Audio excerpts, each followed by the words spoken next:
నూతనంగా ఏర్పడినటువంటి అన్నమయ్య జిల్లా సమగ్రాభివృద్ధిని కాంక్షిస్తూ భారత కమ్యూనిస్టు పార్టీ సిపిఐ నేతృత్వంలో నూతనంగా ఏర్పడి సంవత్సర కాలం గడిచిన తర్వాత ఈ ప్రభుత్వం ముందు అభివృద్ధి కార్యక్రమాలకు సంబంధించి తీసుకోవాల్సిన చర్యలపైన ఈ ప్రభుత్వం ముందు కొన్ని డిమాండ్లు పెట్టడం జరిగింది. అందులో ప్రధానంగా అన్నమయ్య జిల్లాతో పాటు కడప దగ్గర నుంచి బెంగళూరు వరకు పోయేటువంటి రైల్వే లైన్ దాన్ని గత ప్రభుత్వం అలైన్మెంటు మార్చి ఈ యొక్క ప్రాజెక్టు మాకు అవసరం లేదని ఇచ్చినటువంటి దరిమిలా చంద్రబాబు నాయుడు గారి కూటమి ప్రభుత్వం పైన కూటమి ప్రభుత్వం ఉన్నటువంటి నేపథ్యంలో కడప పెళ్లిమరి దగ్గర నుంచి బెంగళూరు వరకు రైల్వే లైన్ మార్గాన్ని మళ్ళీ పునరుద్ధరించి పూర్తి చేయాలని చెప్పి మేము డిమాండ్ చేస్తూ ఉన్నాం. అదేవిధంగా జిల్లాలో ఉన్నటువంటి నీటిపారుదల ప్రాజెక్టులు అన్నమయ్య ప్రాజెక్టు మొదలుకొని మదనపల్లిలో ఉన్నటువంటి చిప్పిలి సమ్మర్ స్టోరేజీ, అంద్రీనివా ప్రాజెక్టు, వెలిగల్లు, శ్రీనివాసపురం, పించా ప్రాజెక్టులు ఇవన్నీ కూడా ఏమాత్రం కూడా ఉపయోగం లేకుండా సరైనటువంటి పద్ధతుల్లో వాటిని నిర్వహణ సామర్థ్యాన్ని ప్రభుత్వం కోల్పోయిన నేపథ్యంలో వాటన్నిటినీ మరమ్మతులు చేపట్టి ఆ ప్రాజెక్టులో నీరు నింపడానికి కావాల్సినటువంటి ప్రయత్నం చేయమని చెప్పి ఈ ప్రాజెక్టులకు తక్షణ నిధులు కేటాయించమని చెప్పి ఈ ప్రభుత్వానికి విజ్ఞప్తి చేస్తూ ఉన్నాం. అదేవిధంగా మంగంపేట మైనింగ్ గనుల్లో దొంగలు పడ్డారు. దొంగలు పడి మొత్తం గనులన్నీ దోచుకొని పోతూ ఉన్నారు.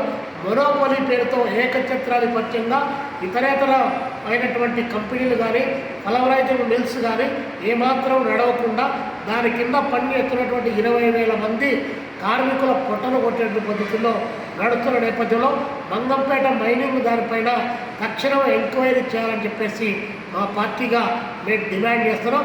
ఈ నేపథ్యంలో మన యొక్క అన్నమయ్య జిల్లా సమగ్రాభివృద్ధి కోరుతూ అది విద్యారంగంలో కానీ వ్యవసాయ రంగంలో కానీ హార్టికల్చర్ పంటలను కాపాడడంలో కానీ లేదా అభివృద్ధికి సంబంధించినటువంటి చర్యల్లో కానీ మినిమంగా ఈ బడ్జెట్లో రానున్నటువంటి బడ్జెట్లో 10,000 కోట్ల రూపాయలు అన్నమయ్య జిల్లా అభివృద్ధికి డబ్బులు కేటాయించాలని ఇత్యాది 12-13 అంశాలపైన మేము ఒక నివేదికను తయారు చేశాం.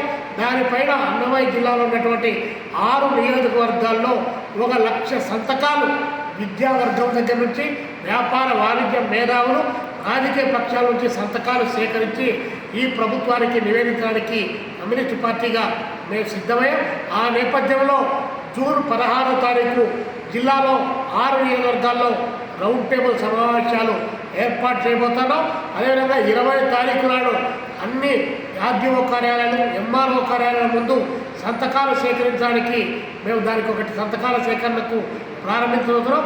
23వ తారీఖు అల్టిమేట్ జూన్ 23వ తారీఖు 3 ఆర్డీఓ కార్యాలయాల ముందు అది మదనపల్లి, అదేవిధంగా ఇక్కడ కలెక్టరేటు, అదేవిధంగా పక్కన రాజంపేట సబ్ కలెక్టరేట్ ముందు పెద్ద ఎత్తున ఆందోళన కార్యక్రమాలు చేయడానికి సిద్ధమవుతున్నాం.